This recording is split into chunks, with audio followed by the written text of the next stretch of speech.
Pozerám do izby a neverím, že si tu není. Sedím na tvojej posteli a strašne smutno je mi. Všetky ty veci, čo si nosil, tu ostali ležať. Všetko sa náhle zastavilo, čas prestal bežať. Každý deň čakáme, sme v tom, kedy zasa prídeš. Vidím tvoj úsmev, si tu s nami, nikdy neodídeš. Bol si tak mladý, plný života a ideálov. Rozdáva si radosť všade, tak bože, je to málo. Pýtam sa teba, prečo musí zomrieť mladý človek. Nepoznám odpoveď, pýtal som sa už kohokoľvek. Sedím tu sám s tvojou fotkou a nechcem veriť. Do konca života s tou bolesťou budem superiť. Ešte pred 2 dňami si sa chcel porozprávať. Koho by napadlo, že dnes ťa budem pochovávať. Rýchlo si odišiel z tohto sveta nečakane. Tú smutnú správu som musel povedať tvojej mame. Bola to rana bolestivá a veľká strata. Stratili sme milovaného syna, kamaráta. Budeš nám chýbať, nikdy na teba nezabudneme. Každý deň v našich srdciach navždy spolu zostaneme.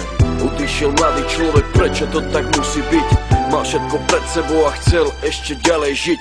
Chcel byť tu medzi nami, užívať si tento svet.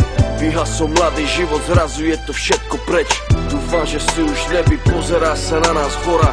Navždy ťa milujeme, odkazujeme ti z dola. Budeš žiť v našich srdciach dovtedy, kým tu budeme. Počkaj tam na nás hore, určite sa raz stretneme. Tie okamihy zmizli zo sveta, ďalšia obeta. Vidím to všetko, tak jasne si to pamätám.